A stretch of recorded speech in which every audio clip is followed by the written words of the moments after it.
বন্ধুরা, এবার ভারতে একসাথে কালেমা পড়ে মুসলিম হলেন 100 পরিবার। পুরো ঘটনা জানতে ভিডিওটি শেষ পর্যন্ত দেখুন।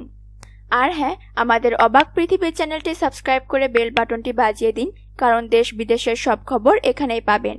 ইসলাম যে একটি শান্তির ধর্ম, মানবতার ধর্ম, তা আবারও প্রমাণ হলো।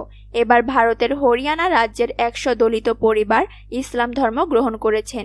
খবর নিয়ে জানা গেছে যে জমি দখল এবং ধর্ষণের ঘটনায় উচ্চ বর্ণের প্রভাবশালী হিন্দুদের বিরুদ্ধে কোনো ব্যবস্থা না নেয়ার প্রতিবাদে তারা ইসলাম ধর্ম গ্রহণ করেছেন। ক্ষতিগ্রস্ত পরিবার দিল্লির যন্তর মন্তরে 2014 সালের 16 এপ্রিল থেকে সুবিচার চেয়ে ধর্ণা দিচ্ছিল। হরিয়ানার মুখ্যমন্ত্রী মনোহর লাল খাট্টারের সঙ্গে দেখা করে তাদের দাবিও জানিয়েছিলেন, কিন্তু মুখ্যমন্ত্রীর কাছ থেকে কোনো কঠোর পদক্ষেপ নেওয়ার আশ্বাস না পেয়ে তারা ইসলাম ধর্ম গ্রহণ করেন। ভাগানা গ্রামের ক্ষতিগ্রস্তদের অভিযোগ, সুবিচার পাওয়ার আশায় তারা মুখ্যমন্ত্রী মনোহর লাল খাট্টারের সঙ্গে 4 বার দেখাও করেছিল। সামলাতে একটি জমি থেকে অবৈধ দখলদারি মুক্ত করার দাবিকে কেন্দ্র করে বিবাদের সূত্রপাত হয়।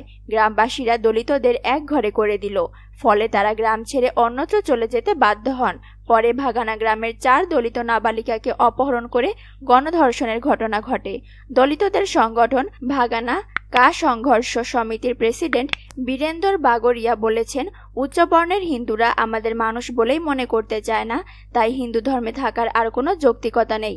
তিনি আরও বলেছেন, মৌলভী আব্দুল হানিফের মাধ্যমে তারা আনুষ্ঠানিকভাবে ইসলাম ধর্ম গ্রহণ করেছেন এবং তারা কালেমা পড়ে নামাজ পড়েছেন।